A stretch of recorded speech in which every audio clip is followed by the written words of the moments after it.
Good. Recording in progress. And then I simply want you to notice the breath.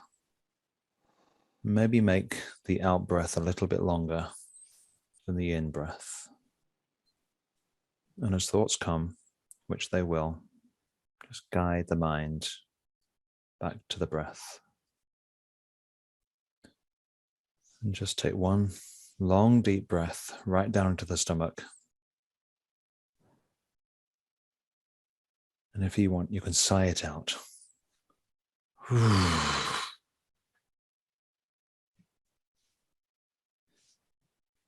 as you open your eyes, imagine a smile on the inside of your mouth.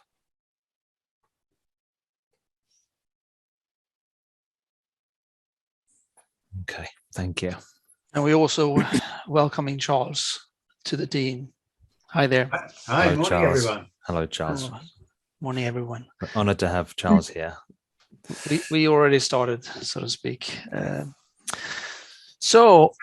As we said, want to talk about sustainability? Let's get personal. And that's what we're going to start with. We are going to have a check-in. We'd like you to voice yourself into the room, but since we are quite many, we won't have time to do it in a more thorough way. But we would like you to state your name, from where you are calling, and also what is your most important value today. And that could be difficult, but just take one that you feel is the one that you would like to share today. Your name, where you're calling from, and what is your most important value. And then we just walk around the room, and we start with Anna Stenberg. Yes, I'm Anna, and I'm from Sweden. And I think the first word was presence for me. Presence. Thank you. Charlotta. I'm Charlotta, and I'm from Sweden as well. And today, clarity. Clarity. Thank you. Greg. Hi, everyone. I'm Greg from the UK, and curiosity will be mine for today. Thank you. Edgar. Hi, I'm Edgar from Barcelona, and my value today is courage. Thank you. Thank you. Colin. Good morning. I'm obviously Colin. I'm from London, and my value today is listening. Thank you. Christina. Hey, I'm Christina. I'm from Lithuania. And somebody already said the value for me today as well is curiosity. Thank you. Thank you. Okay. Emma. Hi, I'm Emma. I was going to do curiosity, but I'm going to go for connection instead. And you're calling from? From Dorset in England. Thank you. Geise. Hi, my name is Geesje. I'm in the Netherlands, and my value is compassion. Thank you. Maria. Hi, I'm Noria. I'm in Switzerland, and my value was originally listening. I can move to respect. It's okay to have the same value. Yes, as well. I mean, we can also have two, right? Yeah, exactly. We have more. For interesting to have more, the same. Yeah. Thank you, Charles. Morning. I'm Charles. I'm in London, in England. And my value actually at the moment is joy. I've just been watching a video of the launch of World Values Day in New Zealand this morning, and kids, this group of kids were doing what they call the Kappa Haka. They're doing this wonderful dance. It's absolutely fantastic. Do see it. It's really joyful. Wow. Thank you, Charles. We'll have to take a look at that later. Phil. So I'm Phil. I'm in Rossendale in Lancashire in the north of England. And my value for today is compassion. Thank you. And my name is Tor. I'm calling from Gothenburg in Sweden. And my value for today is generosity. So with that, I know that some will maybe come late. Rolf will maybe come in later. And we hope, we haven't asked you, but we hope it is okay with you that we record this, because there are some people who couldn't make it who would like to be able to participate in this as well. I don't know what you would say if you don't like it to be recorded, but it is going to be recorded anyway. So let's kick it off now with that. Thank you very much. Values are very central in our lives, and that's what we're going to be very centering around today. And Phil, why don't you take us on to this? Of course. Yeah. So for me, this is so much of this is about stories, and this is a story of a community that we worked with some time ago. And the story is ongoing, actually, but this is the Napranum indigenous community in the Northern Territories of Australia. And they'd been subject to 150 years of government intervention, really inappropriate government intervention, taking them away from their own truth, their own traditions, and forcing them into a different way of being. And what happened to the community was it went into total decay. So there was high levels of drug addiction and alcoholism and family violence, and not many people had jobs in the community. So it was a raw sense of hopelessness, and people didn't feel like things were ever going to change. One of our good friends, Annalise, I have a complete mental block. Annalise Jennings. She met with some of the elders of the community, and they knew that she was working with organizations in organizational transformation, and they asked if she could help. She said, well, I can't change anything for you. You have to change everything for yourself, but I can support you.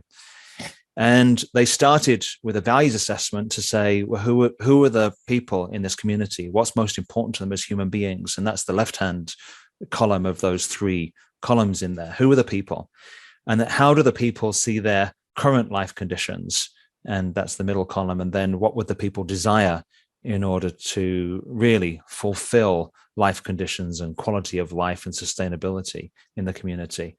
And Annalise then guided them and supported them, but they made all the changes themselves. Everything that they did was for themselves. And then if we put the picture up, what we can see was the results in the course of just 3 years. They saw a 60% increase in employment, an 80% reduction in children attending the safe house, and then massive reduction very fast in court appearances and adult domestic violence. And in fact, a year after these figures came out, I got a call from Annalise to say that the safe house had been closed. It was no longer needed because there was no violence in the community anymore. That had gone away. And then when we looked at it, we looked and said, well, so which of these sustainable development goals have been positively impacted? And you can see the ones on here. So there'd been a major shift in their community, and therefore in their own hearts and on the world in how the SDGs were coming to life within that situation.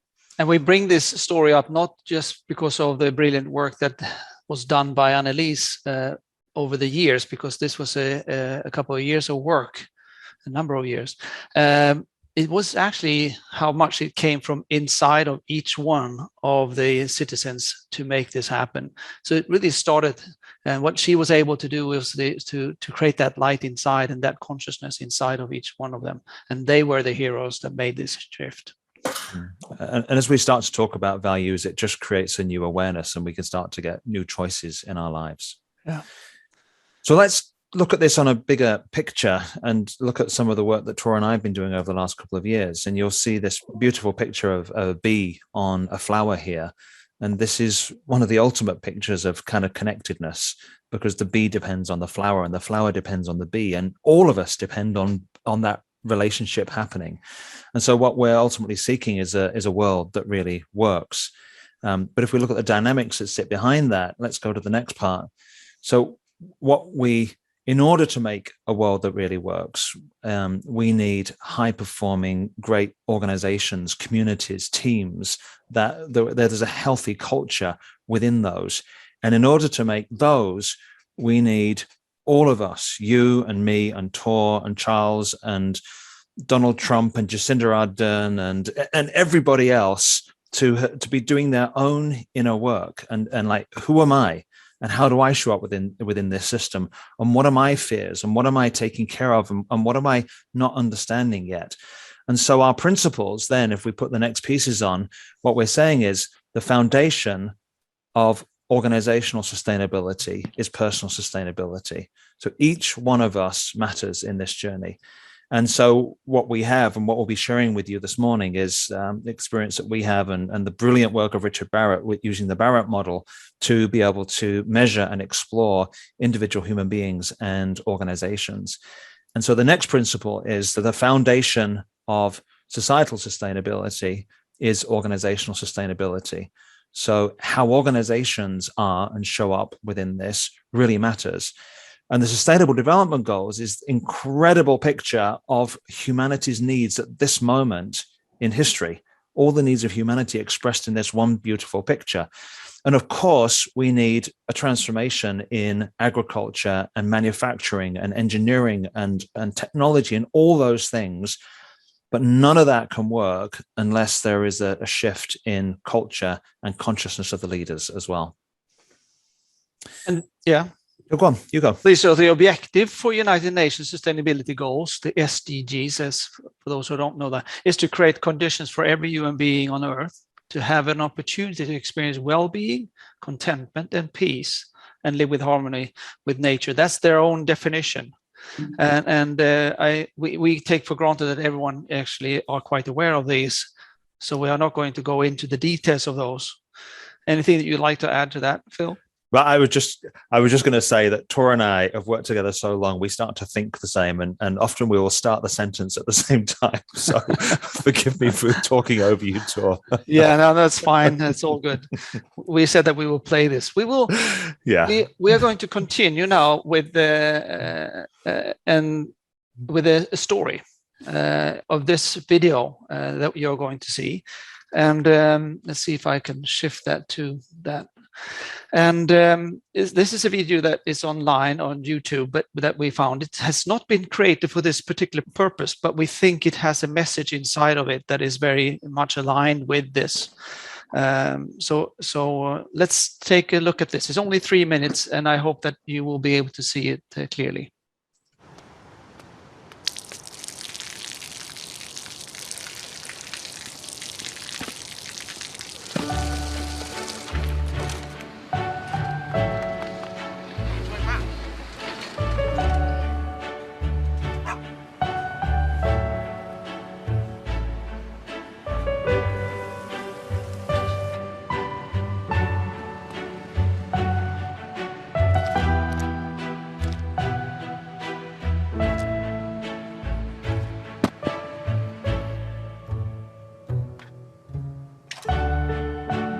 เขาจะได้อะไร ถ้าเขาทำแบบนี้ทุกวัน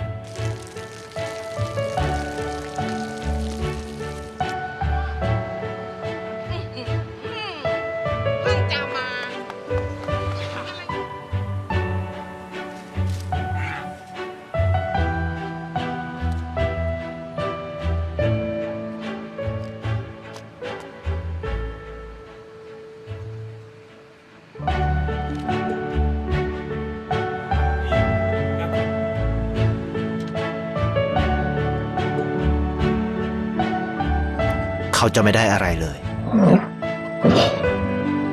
ไม่ได้รวยขึ้น ไม่ได้ออกทีวี ไม่มีใครรู้จัก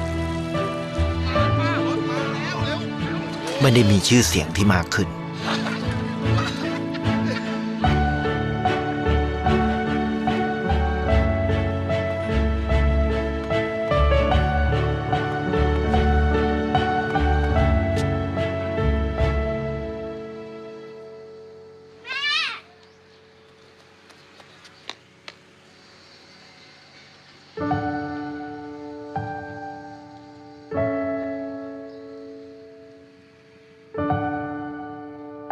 เพราะสิ่งที่เขาได้คือได้แค่ความรู้สึก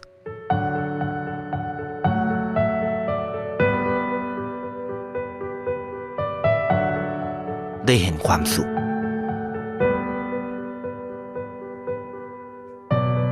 ได้เข้าใจ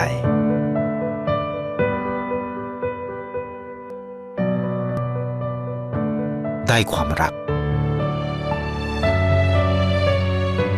ได้ในสิ่งที่เงินซื้อไม่ได้ได้โลกที่สวยงามกว่าเดิม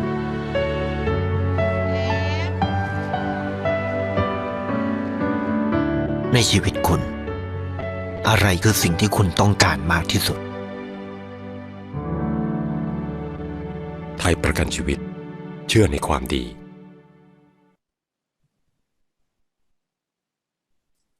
So it's interesting how much emotion you can get into one story in 3 minutes. I don't know what you took away, but well, let's have a kind of an open conversation about what spoke to you, and also thinking about which are the values or the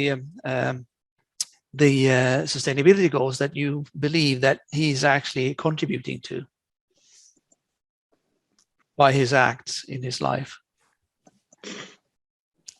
And we do this popcorn style. I mean that you pop when you're hot. Yeah, you're welcome to take your microphones off and just talk. It's an amazing video, isn't it? It's really wonderful, I have to say. I'd seen it before, but not for a while. It's fantastic, I think. I don't know about which SDGs. I think just about all of them, really. Yeah, there's no right or wrong. It's more of an interpretation. But we think that no poverty, he's ending, I mean, sharing his food, for example, that's one. Or zero hunger, feeding the dog. But education was certainly in there. Education was certainly in there, yes. You could always ask if clean water and sanitation is something that he endorses with a flower, but life on land for sure. For this afternoon session tour, we'll make these icons a lot bigger so people can read them. Okay. Okay. I'm just watching people going. Yeah, okay, it's very small.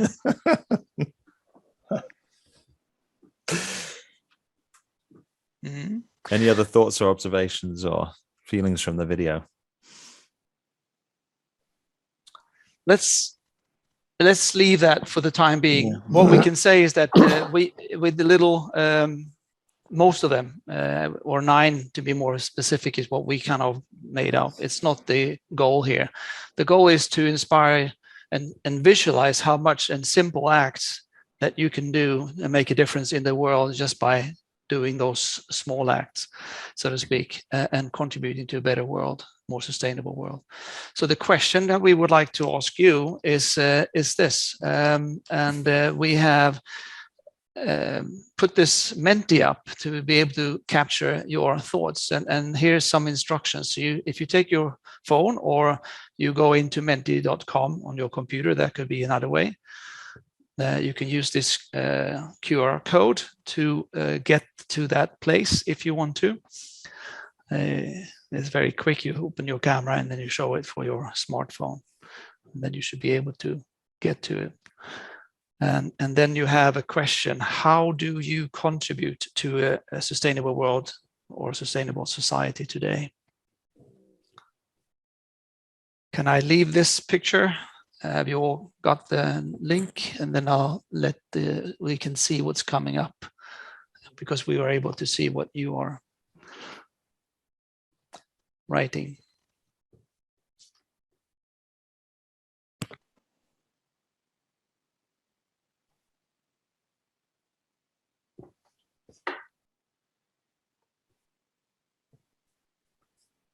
Being present.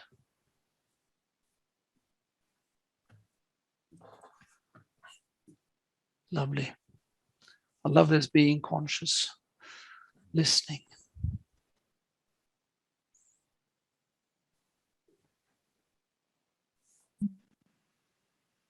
Healing yourself, learning to be more empathetic to yourself and others than the world. Lovely. Launching a volunteer platform, wonderful. Through supporting the work of those to help find a sustainable business. Noticing, connecting to others. Taking care of myself. This is 11. I think that would be all of us as we are right now. But you can put in more than one if you want. I think you can. Yeah. Connected So to everything. Being conscious and connecting and listening and being present is really about being here and now, and open to what's happening and emerging around you.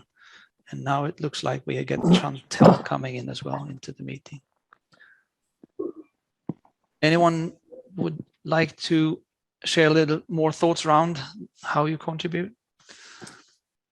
Then let's see what that is. Learning and encouraging organizations to live with their purpose and values. Lovely.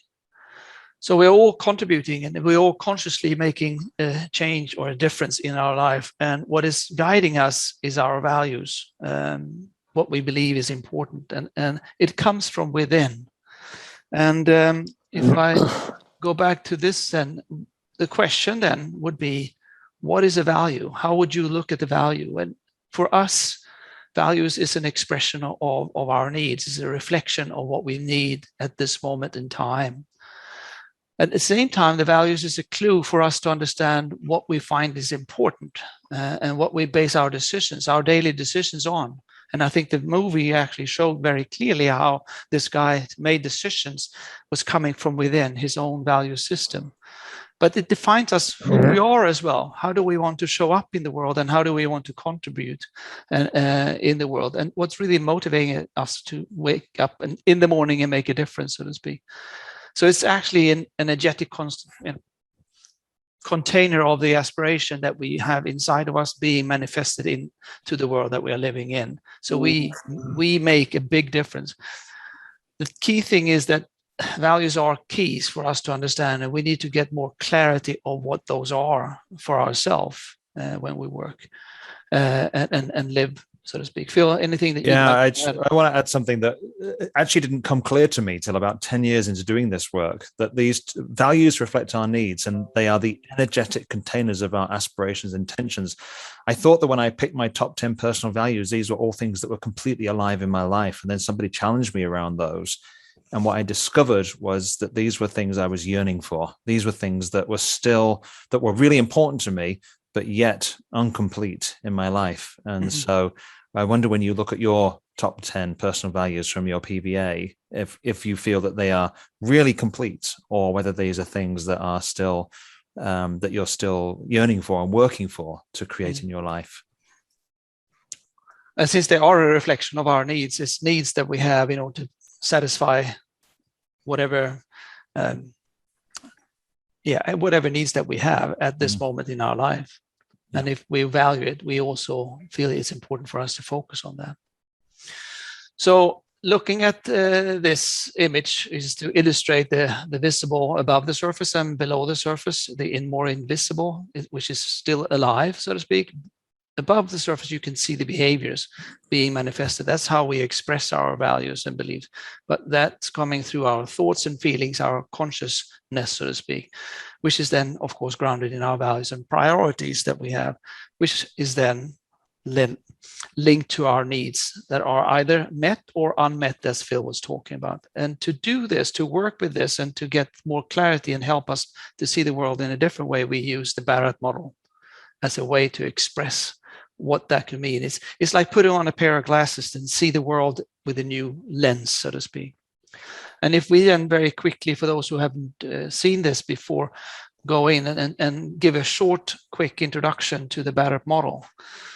I can start, Phil. I was going to ask, how many people haven't seen the model? Do most people know this already?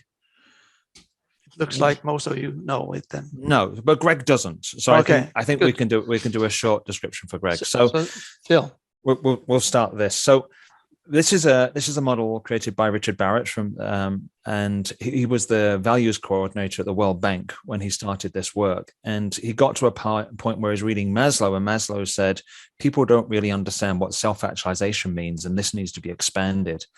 And so this framework takes the Maslow foundation parts, and let's put the words on there. So we look at levels 1, 2, and 3 as being the foundational basic needs, which would be survival, relationship, and self-esteem, or in organizational terms, viability, relationships, and performance. And then within that, each of the levels has got words associated with it, values associated with it. So what would be a viability need would be financial stability or safety and health. These are the basic needs. And then relationships would be things like caring, and organizational style will be customer satisfaction. And then self-esteem and performance, we're looking at the systems and processes that really make the organization work, quality and results, competence and self-esteem. And maybe you should say something about the red words here as well, because those are words expressed because we are feeling that we are not able to meet our basic needs.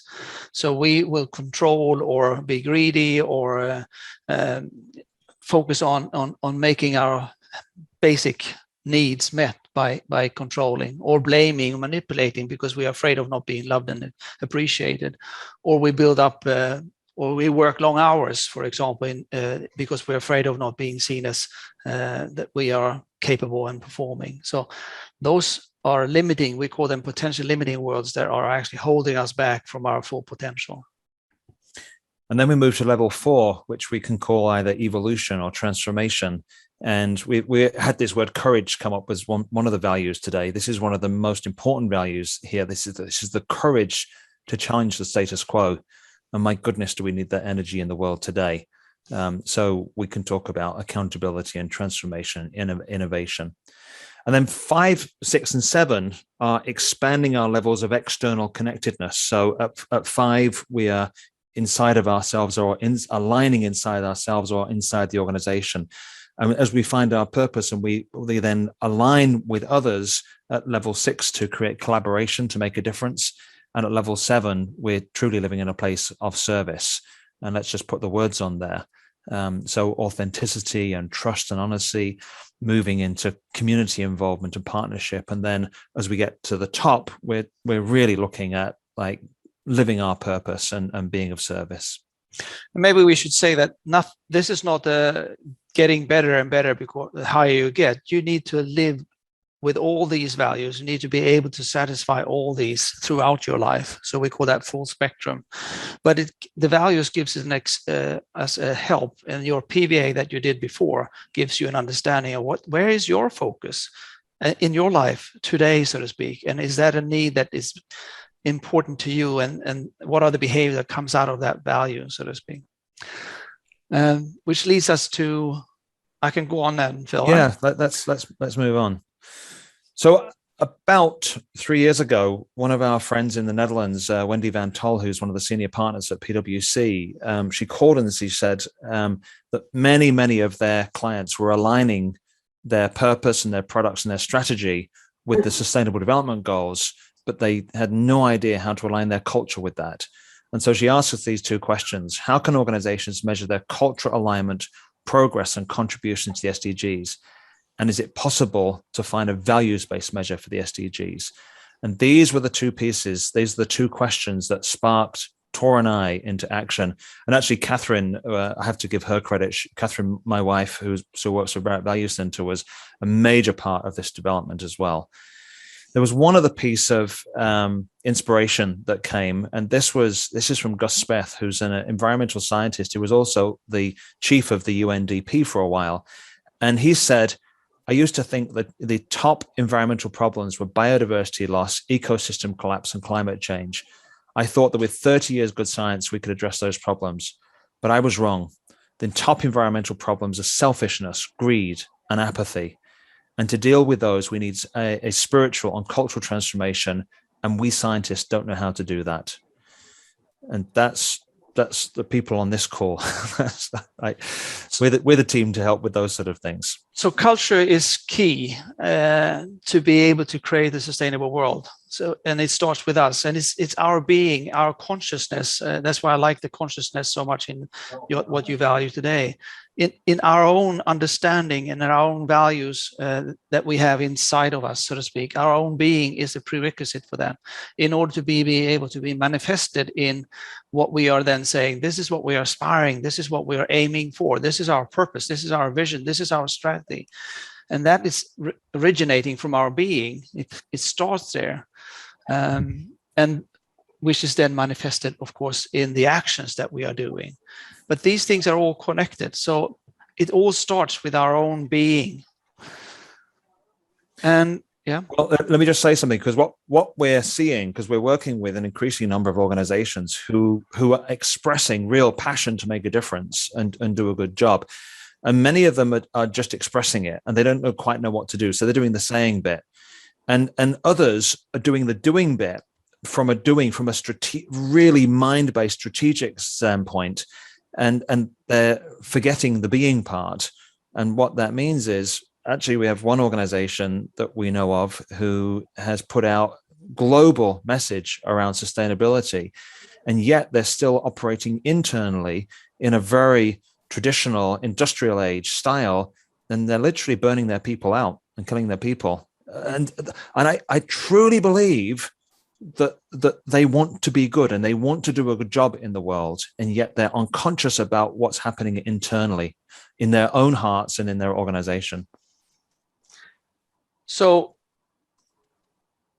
this statement has come up when we have been working with one organization. You are never not contributing to shaping the culture. We are all, every day, in every moment, having an impact on culture.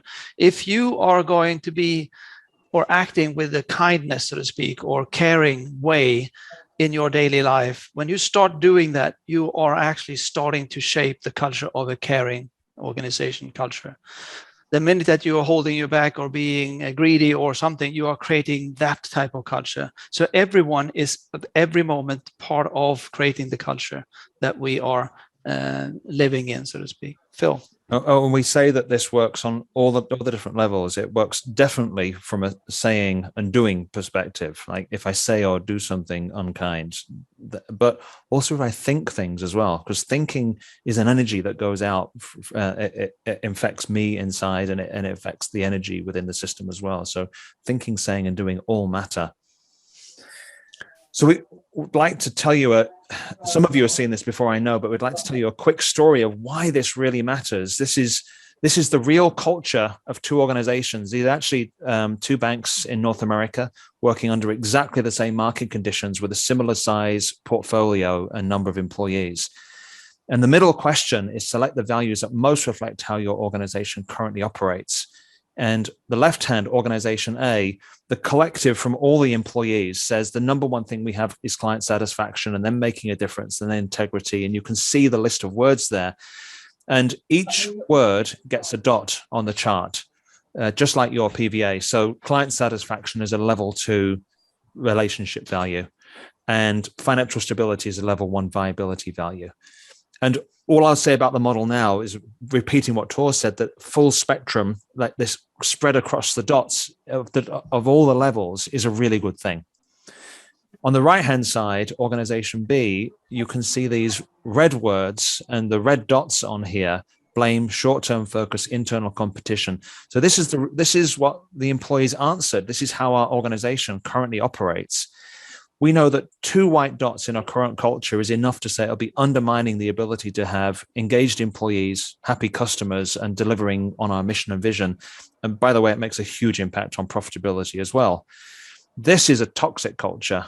And I would guarantee that people in this culture will be having high levels of both physical and mental sickness within this system. So even if you look at this one metric of sustainability, the impact of people getting both physical and mental sickness, the impact that then has on themselves, their families, the medical system within their nation. Rolf, we can hear you talking. I wonder if you could, thank you. The impact it would have on just that one metric would be enormous. And then one more number on here, the number of cultural entropy. So it's the percentage of all the limiting values that were picked. So in organization A, anything below 10% we consider to be healthy. Anything above 40%, we see organizations go into crisis and breakdown. And what this number means is they're literally destroying more value than they're creating, which is why this was a major loss-making organization that was also losing many of their people. Yeah, they had an 80% turnover of people. Yeah. So even from this, we can see major sustainability issues from an organizational standpoint. So coming back to what Wendy was asking us, and what did we do then? What we did is that we looked at United Nations has something called the 5 Ps, which is people, prosperity, planet, peace, and partnership. Those 5 P areas, so to speak, are essential. And the 17 goals are related to each of these 5 Ps, and you can see how they are distributed here as well. And we have made this image to kind of illustrate how these 5 Ps actually connect to each other. And if we feel that what we have done is that we have related values, our values that we do in the values assessment, to these 5 dimensions, to people, to prosperity, planet, peace, and partnership. But the illustration here, you can see that it's like a nest with a bird nest with eggs in it. The eggs are people, prosperity, and planet, and they are resting in partnership and peace. If there is no partnership and peace, there won't be any planet, there won't be any prosperity, and there won't be any people. So it's really connecting all these areas. That's what we think. And we also have, what we did is that we articulated what are the things that are connected to these 5 Ps, and we did that from based on what the United Nations has done. That's the societal column, and what we focused on is to create definitions for the personal and organizational dimension. Yeah. Sorry. No, please. Okay, and so with these definitions, it's actually possible for organizations and leaders to say, what do I need to be focusing on? What would I need to do? So what does people look like at an organizational level, caring for the physical, emotional, mental, and spiritual needs of all stakeholders? What would peace look like at an organizational, leading and acting in ways that are loving, fair, and free from fear? And so with this key, we were then able to allocate all the values from a values assessment into a picture of organizational culture directly aligned to the SDGs. And this is the picture that we created. This is the senior leadership team of an organization with 250,000 employees. And the top row of words is the current culture, how the employees are currently experiencing their current culture. And what you can see is the majority of the words are coming in the area of prosperity. So brand image, customer satisfaction, results orientation, goals orientation, profit, with some effort here in partnership, but some of that limiting, some of that positive. Then you look at the desired culture and you look at the wisdom of the crowd to say, actually, what do we need to create a sustainable organization? They have values across all these different areas. There's still focus on prosperity because that's necessary. But the biggest jump within here is people, and the people are saying, unless we get some care within this, we can't do our jobs well, and we can't make a positive difference externally either. And we won't be sustainable as an organization. Yeah. And that maybe leads to this failure. Well, yeah, and the biggest insight that came was with peace, where one of their senior team said, if we have hierarchy, empire building, manipulation, blame, and power internally, then how can we ever be a force for good in the world? We need to do the work internally in our executive team, in our organization, before we have any right to go out and tell the world how to do this stuff. We would like to, we are looking at time, and we are going to be very close on time. We started a little later, but so we are about 5 minutes late, but everything is perfect. So we'd like to do an exercise and divide you up in pairs, so to speak, to share. And the question we would like you to explore in pairs is to explore what are your personal values, behaviors that are contributing or not to a more sustainable life on your around you in your world today. And you have done the PVA, and it doesn't mean that you have to use that as a starting point. You can use anything that is clear to you, but also what might prevent you from acting in alignment with your values, because being conscious about these are needs that I have that could be limiting me or holding me back. And I take myself as an example. I may want to be respected, and so I'm afraid of speaking up because I won't be respected in the team. So my value of positive respect could actually have a limitation as well. Please know that it's nothing that is right or wrong, and be open and listen to each other. And with that, I'm going to see how it happens here. I'm going to break us up into small groups. You can mentally prepare which are these two questions, because you won't see them when you go into the meeting. Let's see, where are breakout rooms. And I would like to have 5 rooms, which will be 2 to 3 participants. Some will be 3, and we'll be away for, so we say 7 minutes. So it's 3.5 minutes each. It will be quick. It's quick. Let's do it like that. 7 minutes. Thank you and welcome back, and good to see you, Rolf, as well. Hi. And sorry, Chantal, that I actually moved you around. It was no problem. okay. We know, Phil and I, by experience, speed is not the success factor when it comes to values and culture, even if we are trying to do this very quickly. So we know that there was not enough time for this, but hopefully it was something. We'd like to have a reflection about, am I still sharing picture, by the way? Yeah, we can see. Yeah. Yeah.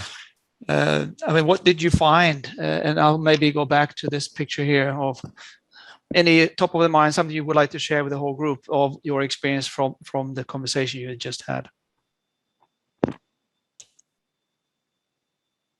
Well, we share the same values. You share the same values, okay. So we both even spoke up together, so we were together. I see that. Yeah. We had a very uplifting conversation, and it just, it was good. Thank you. Anything else? Anyone sharing some of the things that might hold you back? Edgar, you're nodding. Actually, we didn't got to that question. Okay.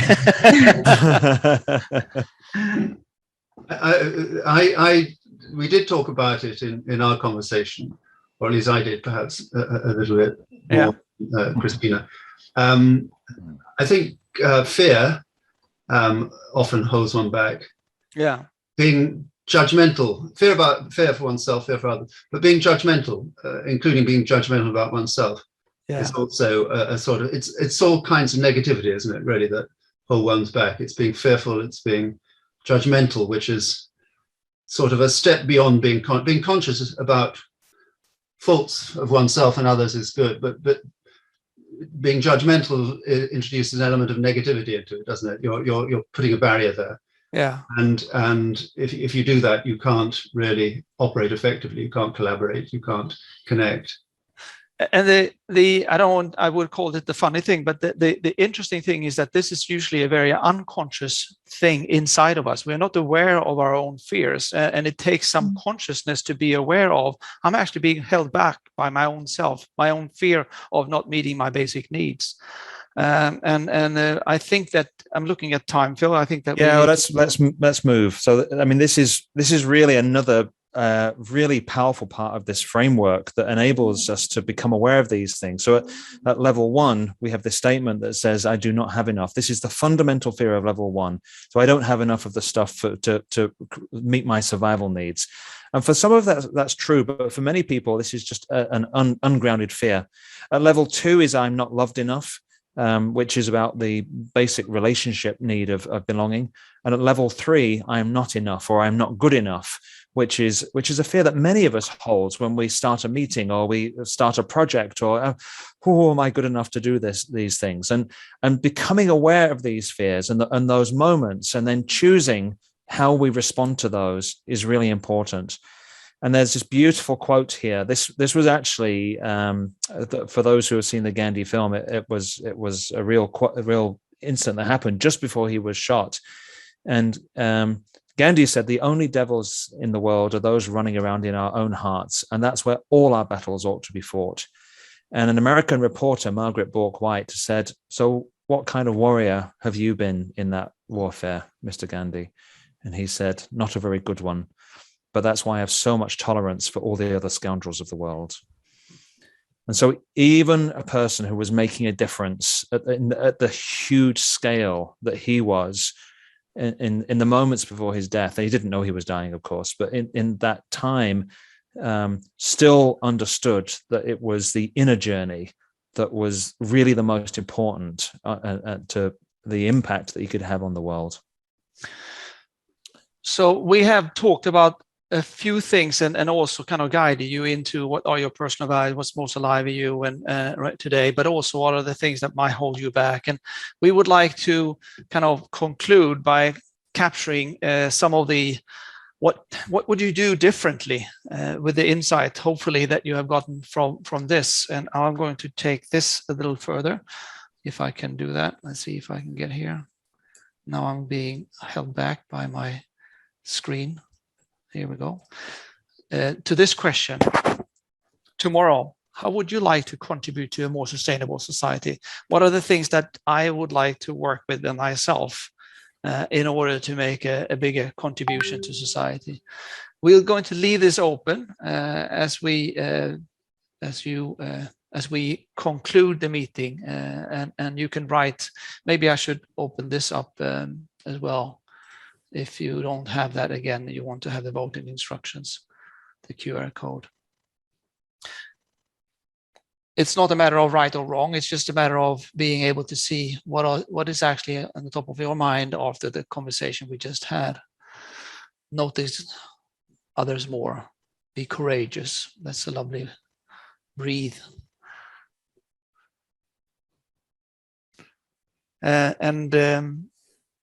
Looking at time, we will share this with everything that you have, the whole presentation, everything that you are, and I'm going to do this now. I think, let's see if I go back to this. You will have this presentation as well. We will send this to you. And then you also have links to other type of material, books, websites. Richard Barrett's Barrett Academy for Advancement of Human Values. It's a gold mine, so to speak, for you if you want to dig further. And also you can buy books that has to do with that. We're also sending you the whole presentation and a few questionnaires that you can use in order to initiate the conversation related to the 7 levels on how sustainable I am as a person, we as an organization, and how we contribute to the world. All need to spark the conversation and create more consciousness. Any final reflections? We're sorry, this has been a bit rushed at the end. Yeah. Oh, it's been fantastic. It's been really a really rich discussion. I mean, I'm just looking forward to seeing the slides. Really, there's so much there. Thank you so much. If you open the chat now and click the link I've sent, that's a WeTransfer. There you can download the slides and resources right now, but we'll also email them out to you as well, so that it's a little bit more time to breathe. So by using values, it's the key for us to understand ourselves, but also the key for our constituencies around the world, our stakeholders around the world, to be more conscious and create a more sustainable world. Today, tomorrow, together. Well, thank you all. Does anybody have any final words? I would like to say thank you also to your work for the presentation, the time and energy you took today. I feel encouraged to continue making that difference. Thank you so much. Thank you, Edgar. Thank you. I think it's a wonderful way of starting the day, at least for me. Others of you may have been started the day a long time ago. But thank you very much. Fantastic. Well done. Thank you very much. All right. Have a great day. Reach out. Thank you. Bye-bye. Bye-bye. Bye.